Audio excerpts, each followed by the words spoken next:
Hello and welcome to another day on Cornwall Pocket Farm, where I try and figure out how to live more sustainably on 300 square metres in the city.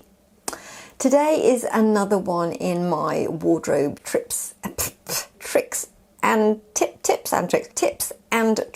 videos, and that is not easy to say. I should have called it something else really, but hey, tips and tricks is what it is. So yes, it's another one in that series. I think there will probably be 5 in this series, just thinking about it today, because we started off with a general sort of introduction. Then I went into the video about figuring out your proportions and what lines and styles look best on your body. Then of course last week there was the colour video, talking about how to come up with your colour palette and, you know, tips and tricks on how you can actually make sure that everything you bring into your wardrobe actually blends and works well with the other items in your wardrobe in terms of colour. So that's where we're up to, and I think there's a couple more pieces in the puzzle to sort of round out this whole series. The first one to cover would be fabric, and that for me is a pretty simple piece. I mean, I like natural fabrics. I find natural fabrics much more comfortable to wear. They breathe better. I like the look and the style of them. They seem to last a lot longer as well. Like a cotton shirt like this will last for years and years and years. Whereas my experience of some of the more modern fabrics is that they really don't go the distance. They tend to sort of bobble and run and ladder and fall apart, and they don't wash well and all that type of thing. So I like natural fabrics, and within that I am very drawn to the sort of the classic fabrics. I like corduroy, and I like tartan and tweed and linen and cotton and sort of like a sort of floral cotton print, like a Liberty print. That type of fabric really appeals to me. So that's fabric.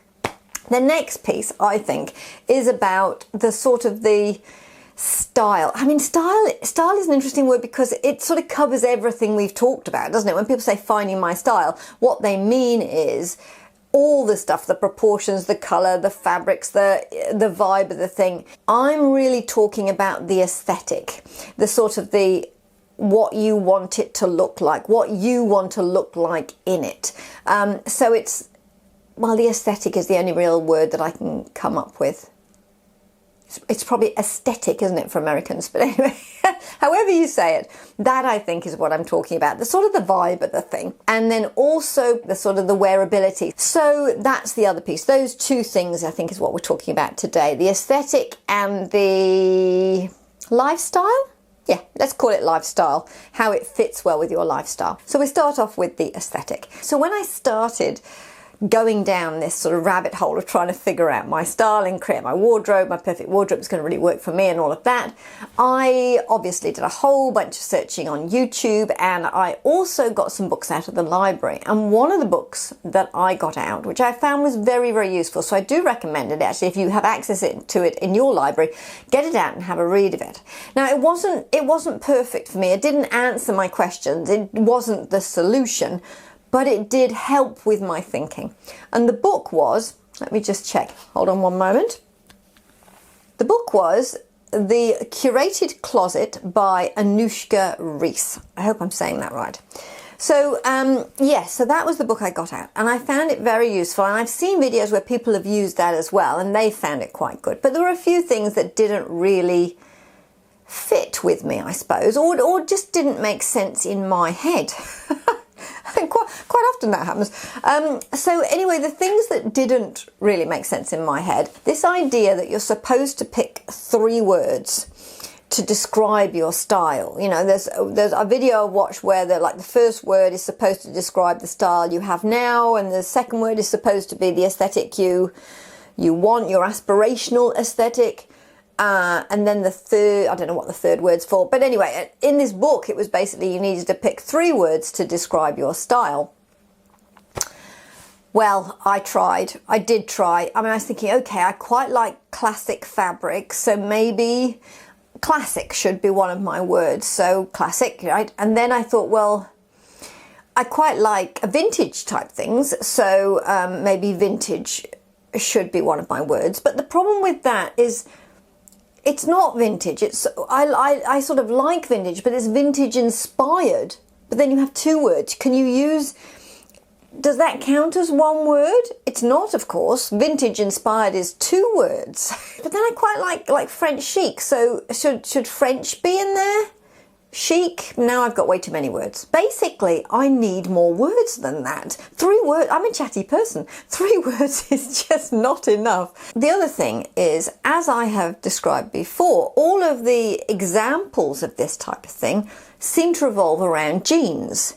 So, you know, if you had jeans and a white t-shirt and you put these shoes on, now you'd created an elevated look. And if you changed those shoes and put sort of Doc Martens on, now you'd created edgy. But they were still the same jeans and a white t-shirt. You know, if you put a belt on, now you were put together. If you put an oversized jacket on, now it's French chic. If you put a sort of a sporty style jacket on, now you've got sporty chic. But still we have the same jeans and a white t-shirt. So it really wasn't big enough. It wasn't going far enough. It really wasn't, well, helping me. Any way I can describe it. It wasn't helping me. I was just going round and round and round and round, focused on different jeans with belts and different shoes and trying to translate that into what I needed for me, and it wasn't working.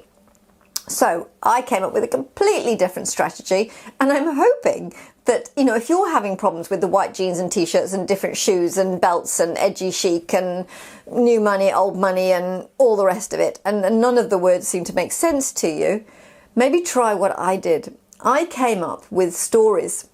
I found that it helped me if I imagined the sort of person who would wear the kind of things that I would like to wear. It doesn't sound any simpler, does it? No. But some of you, hopefully some of you out there, this might resonate with you and you'd be like, oh yeah, okay, that'd work. I did some sort of Pinterest searching and I was sort of creating boards of style that I liked. So I was looking on these boards and sort of trying to come up with themes. I quite like the aesthetic of a sort of a very traditional English country gentleman, if you like. So I had a number of sort of corduroy trousers. There were some sort of waistcoats and there were some tweed jackets and cravats and, you know, there were a few things like that. You know, there was the odd Springer Spaniel in there, a walking stick and horses, you know, that sort of look. Now, obviously, if you take that right, you know, you right down the track, you end up in sort of Hunter Wellies, which I can't afford, and then you sort of got Burberry and all of that, which I can't afford. So there's all that side of thing, but that's a little bit too much. It's a little bit too much that way. That's very classic, very traditional, and very. It's a style, isn't it? It's a type. It's not me. So yeah. So that was sort of one piece that I quite liked, and then there was the sort of the vintage bit, which I quite liked. The vintage stuff was really nice and elegant, and I loved some of the vintage outfits, and I had lots and lots of vintage outfits on my boards.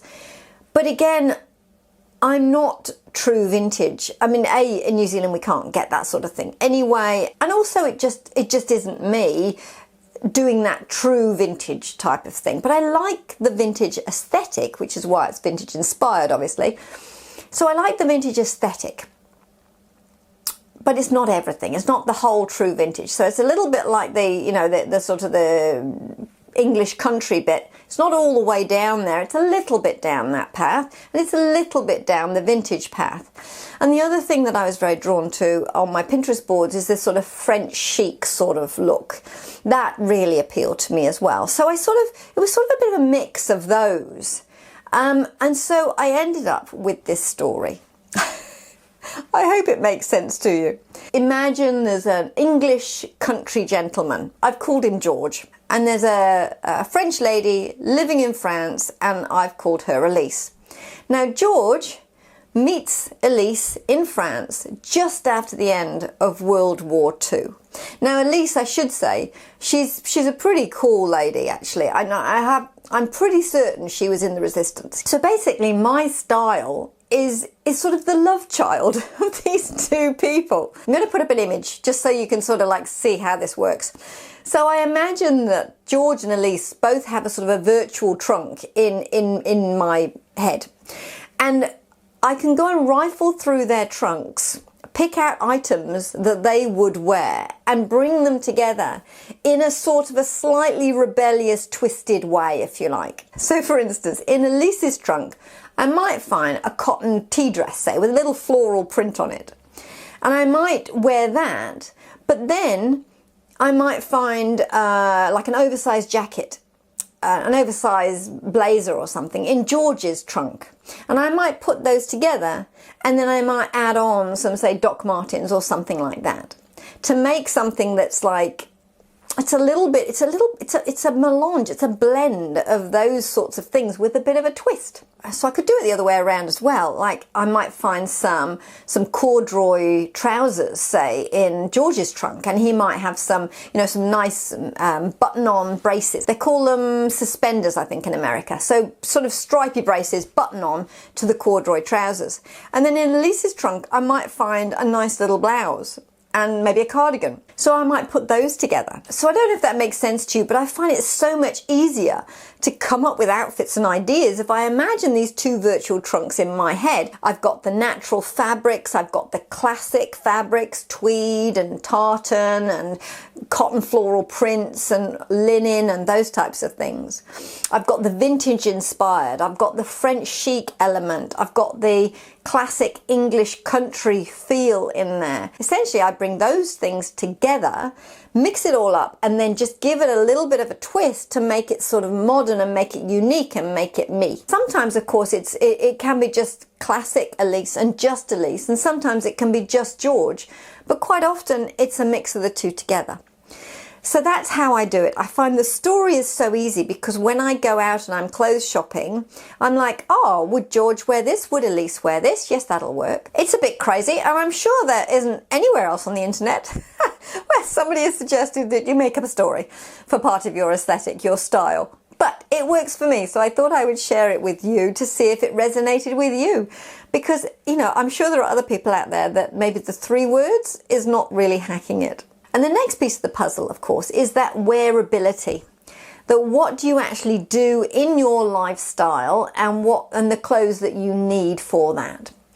Because, we've all done it. We end up with a wardrobe full of amazingly beautiful cocktail dresses, but then you never go out for cocktails. Now I'm a firm believer that if you want to do the gardening in a cocktail dress, just go for it. But sometimes, you do need clothes for a specific activity. And certainly if you're designing it from scratch, I think you could start to piece in things that were going to work for your lifestyle. So quite a few of these things that I have watched online or read in this book is about the formality of the outfit. So is it a really formal outfit that you would need for, say, a business meeting? Or is it something really casual that you would wear at home? And so they've sort of rated it based on sort of formality, I suppose. And the level of formality didn't really work for me. And I'm not sure that it really works that well for anybody post-COVID, because I think the world has got a lot more relaxed and informal. So, I know that now people in business meetings are wearing jeans and a t-shirt. So level of formality is perhaps not a great indicator. And for me, that certainly wasn't appropriate. So I thought, well, I have such a big range that I do in my life. I was like, how am I going to categorize this? I mean, for instance, yesterday in the morning, I was cleaning out the chicken coop. And then in the evening, I was dancing the tango. So, that's pretty broad on what I need my clothing to do. So I actually came up with my own scale, which predominantly is the level of muckiness. That seems to be the most appropriate for me, is how mucky something is. So I've sort of gone from very mucky to sort of mucky and then mucky-ish, and then sort of clean and tidy, and obviously right through to fabulous for sort of dancing the tango. So I think maybe the scale that you come up with is really up to you. So for certain activities, of course, you need certain features in your clothing. So for me, if I'm walking the dog, I need pockets, because I need somewhere to put my keys, somewhere to put the poo bags. I mean, there's a bunch of stuff I need to put in my pocket. So I need pockets. And then if I am lounging around in the evening, I want something comfortable with stretch or a bit of room in it, let's say. And again, if I'm doing something like dancing, I need to be able to move my legs. You know, we can get quite warm doing that. So I need something that's really going to sort of allow the range of movement that I need and also stay relatively cool while I'm doing it. And of course, look fabulous. That's the important part. So chicken coop, well, I need rubber gloves and Wellington boots and a hat so I don't get cobwebs in my hair and, you know, to deal with the poo and things in there. You know, there's a reasonable amount of poo in my life. So different things I do in my life have different clothing requirements. So I came up with my own scale of what I needed my clothes to do. So I encourage you to do the same. Literally stop thinking of levels of formality and think about what the full breadth of activities are that you do, and then sort of try and categorize them in some way. Is it levels of muckiness? Is it levels of activity? Is it how people externally will see you? What's important? It comes down to what's important to you, really. I mean, yeah, what works for you? For me, it started off with levels of muckiness, and then for sort of general at home and about, I just wanted something which I would feel good in, you know, that I would feel comfortable in and feel like myself in. And of course, then when I'm going out or if I'm doing YouTube videos, I want to look interesting. That's for me, that's important. I want somebody to look at me and think, oh, that person looks interesting. I'd like to talk to them. And then, of course, the dancing has certain functional requirements, but also I want to look fabulous. So what's your range? What range, what scale would you put to your life? How would you make your custom designed scale? And how would you fit all of your activities within there? Because it's nice to be able to group certain things together. Because if I'm working in the garden, doing DIY, cleaning out the chickens, all of those require the same type of clothing. They require clothing that I can throw in the washing machine because it gets mucky and it can just go round and round through the washing machine and it comes out and it wears and wears and wears. I don't iron it, but it doesn't matter if I get it mucky. It's practical for what I need to do, the mucky jobs. Then there's sort of like going through to sort of the evening where I want something relaxed and comfortable for the evening, but I still want to look elegant. I don't want to sit there in a tracksuit or something like that. I want to feel nice. And then in my everyday, day-to-day, out and about type of thing, I want to feel good in my skin. So that's what that phrase means. It's basically the French term that means sort of good in your skin. You feel like yourself. So hopefully that's been of some help, and that maybe you want to give it a go and try and think of a story that will help your inspiration for outfits and really sort of define your style better than maybe just 3 words or what have you. I've just found it so much more helpful to have a story and have real people which I can see in my head and I can imagine the types of things that they would wear. That really works for me. Give it a go. Maybe it'll work for you.